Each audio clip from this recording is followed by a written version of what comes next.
اسی کے نام سے آغاز ہے اس شاہنامے کا، ہمیشہ جس کے در پہ سر جھکا رہتا ہے خامے کا، ہمیشہ جس کے در پہ سر جھکا رہتا ہے خامے کا، اسی کے نور سے پر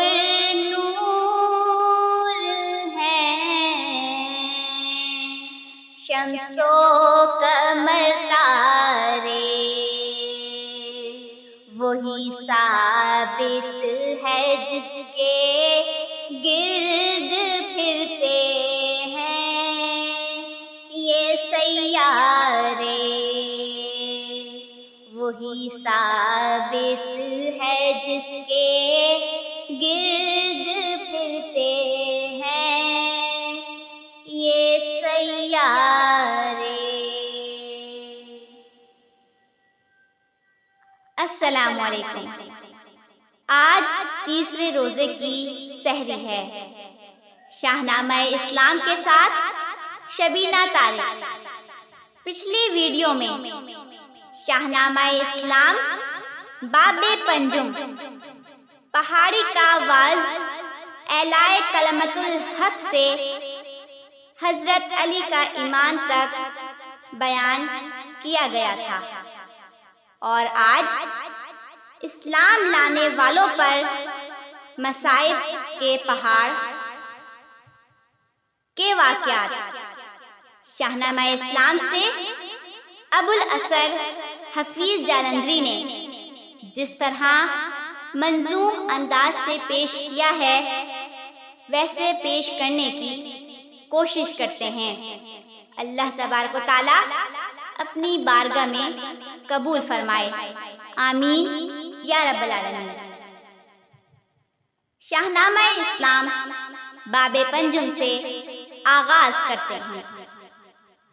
اعلانیہ ادھر سے دین کا اعلان ہوتا تھا، ادھر سے شہر میں تزہیق کا سامان ہوتا تھا، مسلسل پھولنے پھلنے لگا اسلام کا پودا، مخالف تھے قریش اب بڑھ چلا کچھ اور بھی سودا، نبی کو اور مسلمانوں کو تکلیفیں لگی ملنے، وہ تکلیفیں کہ جن سے عرش اعظم بھی لگا ہلنے، غضب کے ظلم ہوتے تھے مسلمان ہونے والوں پر، خزاں آتی تھی دل میں زخم و حدت بونے والوں پر، لٹاتے تھے کسی کو تپتی تپتی ریت کے اوپر، کسی کے سینہ بکینہ پر رکھے گئے پتھر، مسلمان بیویوں پر چابکوں کا مینا برستا تھا، کنیزوں کو شکنجے میں کوئی بے درد کستا تھا،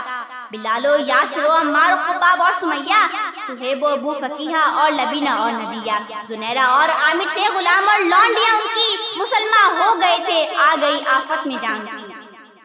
محمد کی محبت نے ہزاروں ظلم سہتے تھے، خدا پر تھی نظر ان کی، زباں سے کچھ نہ کہتے تھے، یہ ظلم ان کو خدا سے دور کر سکتے نہ تھے ہرگز، نشے صوبائے و حدت کے اتر سکتے تھے نہ ہرگز، ستمہائے فراوہ کی بڑی جب حد سے بے دردی تو ان کی حضرت ابوبکر نے قیمت ادا کر دی، اخوت مذہب اسلام کا پتھر ہے بنیادی، غلاموں کو دلائی ہے اس جذبے نے آزادی،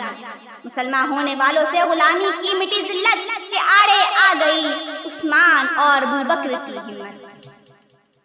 شرارت میں کمی کوئی نہ کی اشرار مکہ نے، مسلمانوں کو بے بس کر دیا کفار مکہ نے، مگر اس پر بھی جب بڑھتے رہے پیرو محمد کے تو باہم مشورے ہونے لگے ایذائے بے حد کے،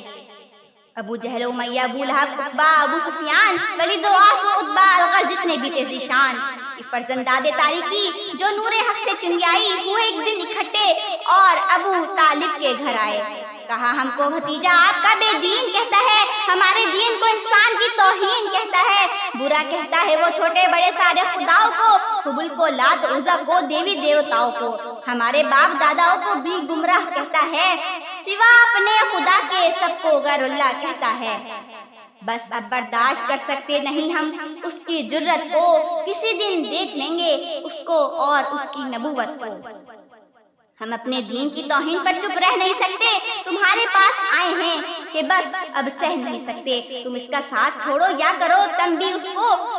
وگرنہ جنگ کا سامان کرو، میدان میں آؤ۔ یہ کہہ کر چل دیے سب لوگ، ابو طالب بھی گھبرائے، انہیں ڈر تھا مبادا قوم ہی سے جنگ نہ چھڑ جائے۔ بلایا آپ کو، نرمی سے بولے جان ام دیکھو، تمہیں لازم ہے ڈالو اس چچا پر بار کم دیکھو، تم اپنے دین کی تلقین کو رہنے دو، جانے دو، بڑھاپے میں ہماری شان پر دھبا نہ آنے دو۔ میں بوڑھا ہوں، اکیلا پورے عرب سے لڑ نہیں سکتا، میں اڑ بھی جاؤں تو سارا قبیلہ اڑ نہیں سکتا۔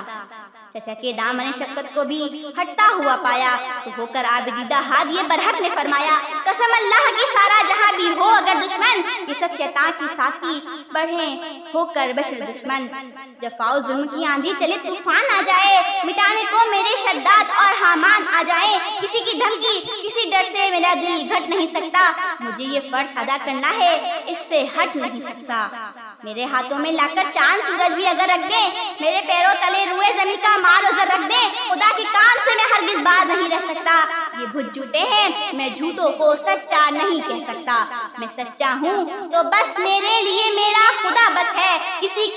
کسی امداد کی حاجت نہیں، اس کی رضا بس ہے۔ میرا ایمان ہے ہر شے پہ قادر حق تعالی ہے، وہی آغاز کو انجام تک پہنچانے والا ہے۔ ابو طالب نے حیرت سے بھتیجے کی طرف دیکھا، جلال مصطفیٰ میں مرد کامل سر بکف دیکھا، کہا اے جان ام اب میں کسی سے ڈر نہیں سکتا،